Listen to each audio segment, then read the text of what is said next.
News is slow as of late. I was expecting after this weekend a nice free agent signing or maybe a surprising trade, but no, all we got are Tomlin interviews, press conferences, some Kevin Colbert sound bites, and also a Mason Rudolph interview on the Rich Eisen show. So we'll work with what we got. First bit of info is Mike Tomlin is not afraid of sudden death. Says, I'm a sudden death advocate. I'm a traditionalist. I think he's talking about in relation to football. I think. We do not care. So if it is related to football and overtime rules, then how we treat those said rules here in Pittsburgh, I believe can be perfectly summed up with this visual. Oh, wow! Mike Tomlin is also not concerned with trying to mimic other teams this offseason and trading a bunch of draft capital in order to land a quarterback. Says we have a definitive business model and we don't care what the Joneses are doing. So if you are one of those teams that went out of your way to get a quarterback this offseason and potentially mortgage your future to do so, the Browns, I think this is what Tomlin is saying and how we view you. Oh, wow! Don't forget, the Steelers still own the Browns. They went 2-0 against them last year. And in one of those games, we didn't even have our kicker in the whole second half because he was knocked out before halftime. Still don't know how a flag wasn't called on that play, but whatever. Browns ain't shit. Well, I guess in this case, the Browns literally are shit, and not in a good way because that's what their team killers are. Mason Rudolph on the Rich Eisen show talked about still having the chance to compete to be quarterback one this offseason. So what do you think your status is for the Steelers as you and I are sitting here right now, Mason? My Rudolph? status is, finally having the ability to compete to be the starting quarterback. So I'm excited about that. I think there's a lot to be excited about the pieces around us. Yawn. We know that. And we also know Mason had to feel like this whenever the Steelers signed Mitch Trubisky. Oh,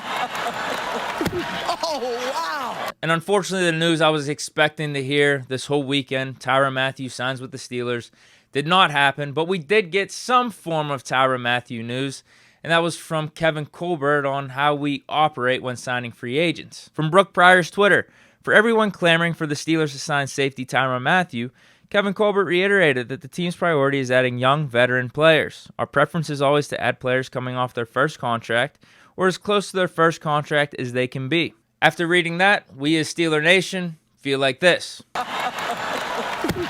wow! It doesn't mean it's not going to happen. Hopefully it is between Mathieu and Edmonds still.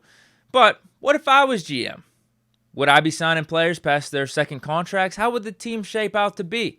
So I'm going to give you guys what my projected lineup would be if I was the GM this offseason, and you guys let me know what you think. We'll go based off what the roster looks like right now and what we would do going forward. At quarterback, we have unfinished business. Big Ben returns from retirement, and this is probably his 6th or 7th contract, but it doesn't matter. He comes back on a team-friendly deal, $15 million, $20 million, and Matt Canada is fired immediately. At running back, obviously, we're sticking with Najee Harris.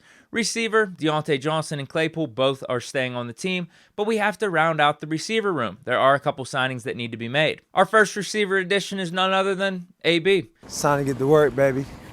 Float like a butterfly, sting like a bee. This is probably his 6th or 7th contract at this point, but that doesn't matter. I mean, him and Big Ben form probably a top 3 wide receiver quarterback duo in NFL history, so we're trying to reignite that with this offseason. And AB, ever since that Jets game back in December, has continually tanked his market, so we could probably get him for a 1-year deal around $5 or $6 million, and maybe some bonuses and incentives and whatnot. The next receiver we're looking to sign immediately and to round out the receiver room is Martavis Bryant. Now, this is probably, his 3rd or 4th contract, so that's past Kevin Colbert's first contract window, but that's really only if you want to count the CFL and whatever other leagues Martavis tried to join after his NFL career ended.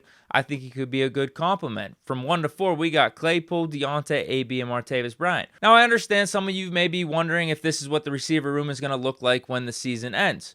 Good thing we have an NFL draft coming up, which is why we would draft the receiver in the 2nd or 3rd round in case AB or Martavis don't make it past week 3. At tight end, obviously, we're sticking with Moose. Zach Gentry can be the backup. And for the offensive line, I think we did a pretty good job this offseason. We will stick with it as is. Kevin Dotson is definitely starting at left guard, though. On defense, I'll go through this quickly. It's really simple. Cam Hayward, Tyson Alualu, Stephon Tuitt returns.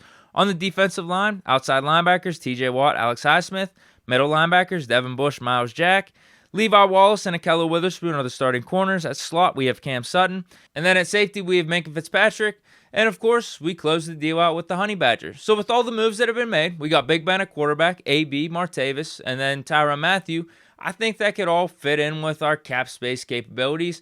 And then the quarterback room may be a little bit too crowded, so we're going to just trade Trubisky for a 4th rounder to a team like the Seahawks. So what say you? Deke for GM in 2022? Do I have your vote? Let me know down in the comments. Stay chillin'. Peace.